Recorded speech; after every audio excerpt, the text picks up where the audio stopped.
So the bike next to me probably doesn't need an introduction, although it might at the same time, right? I think the new Pivot Phoenix is a bike that almost every downhiller has lusted over or at least stared at in great detail. The lugged version has been ridden by Bernard Kerr and the Pivot Factory race team for quite a while. Everything from hardline to World Cups and taking a podium at the Crankworks downhill. This bike is one that I have been waiting for very, very patiently. And this is a kind of like a dream build bike. So that's kind of why we wanted to take a minute and do this video. So like most of you, I first saw the lugged frame being ridden and was just like, this thing is insanely beautiful. I loved it. And fast forward a couple months later, and I was actually down at Pivot HQ for a press event for a different bike launch. And while we were there, we got to go into the back and see them hand laying and making and milling out these prototype frames.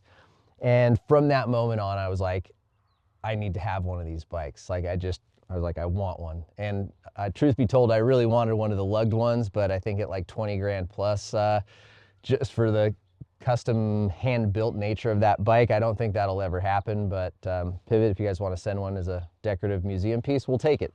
But so the closest I could get was being, I guess, the first person in North America to be able to buy a Phoenix. So thank you guys for extending that opportunity to me. But like I said, I just couldn't wait to own one of these bikes. My first ever bike race was a downhill race, and that was what I got started in, was racing downhill. And so downhill bikes always had a special spot for me. And they're just the pinnacle of mountain biking to me, right? It's the Formula One of mountain biking, and this is my new bike, and I'm stoked to share it with you guys. So 210 millimeters of rear wheel travel. It is the DW6. It's a Dave Weigel design. It is a six bar mid-high pivot suspension platform. There are 3 options available to buy. There's a frame option, which is what I opted to purchase.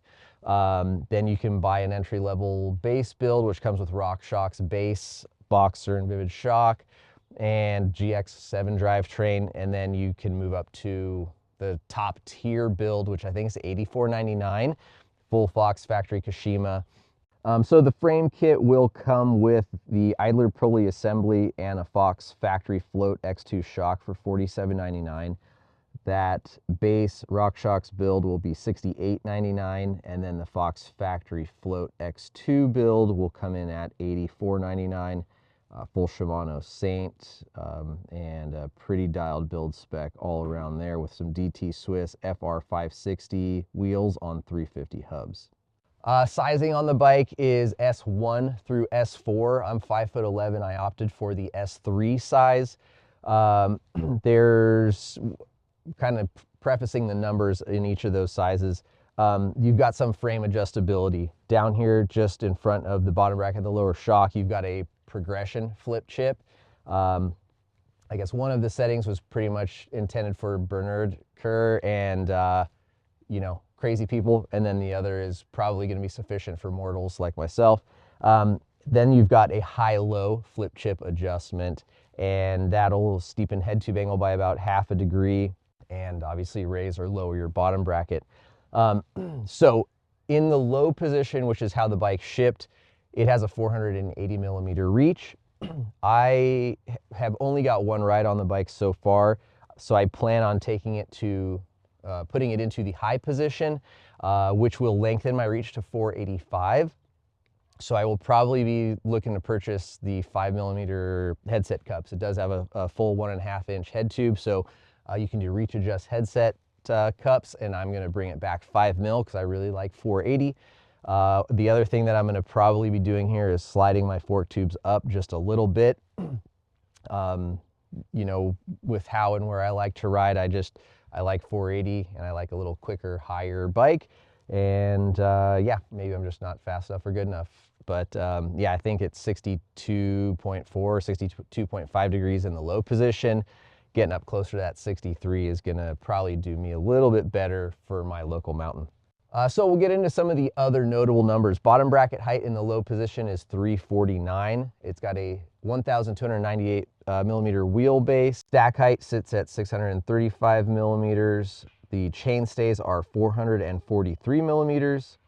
And you've got a seat tube length of 410, as well as a standover height of 702, which is pretty low and comfortable for me at 5'11". This bike feels and looks very low slung.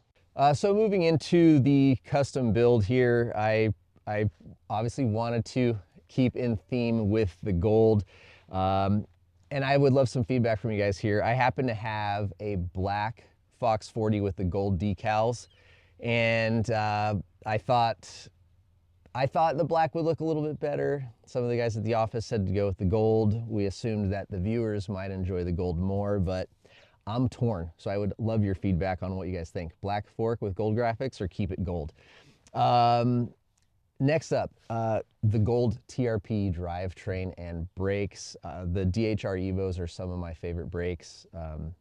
I just absolutely love them. They're powerful, they are reliable, and they just work well. Then I went with their 7-speed DH drivetrain. The Praxis crank comes installed on the frame set, so that was set and good to go. An SDG carbon I-beam saddle and seat post, race face, handlebars, and stem. And then I also purchased these DT Swiss FR560 wheels on 350 hubs. So kind of that is my build. So far, I've only got one ride on the bike, so I don't have a ton of feedback to share with you. You know, the downhill bikes definitely take quite a bit of time to just set up right and feel at home. I kind of talked about some of the geo changes I want to make with headset cup, go into the high position, spend more time with the shock, but like I can tell already that this bike is gonna scare me. It's gonna be very, very fast, and it's super fun.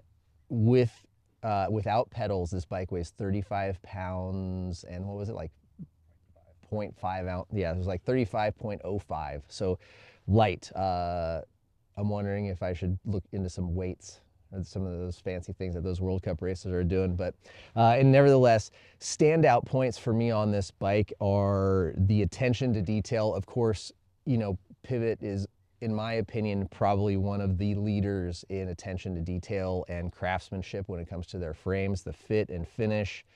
You know, the little protector flap here. What's really impressive is this down tube protector. Like, that's something this frame's been sitting around in the office for at least a month and a half waiting for parts, but I've always had people turn the bike over, check out the frame, and when they see that down tube protector and how it's embossed with that Pivot lettering, full length, it's like, wow, you know, that's just like one more little thing that makes you feel proud and nice about owning a bike like this.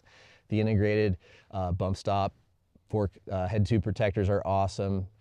It's just this chainstay, how it's all wrapped and protected. Like, overall, this bike just kind of oozes refinement and finish, and that's something I really am stoked about. It's just a really cool bike, and I can't wait to ride it some more and come up with a long-term review for you guys. I just hope we can get some more days on the bike park before they shut down for winter. So if you have any questions, things you'd like us to focus on or compare this bike against for a long-term review, please let us know. If you guys would be interested in supporting us, head over to theloamwolf.com, check out our merch store. We also will be posting a lot more members-only content in our members channel, so if you want to check that out, we will link it. Don't forget to subscribe, and we'll see you guys out on the trails.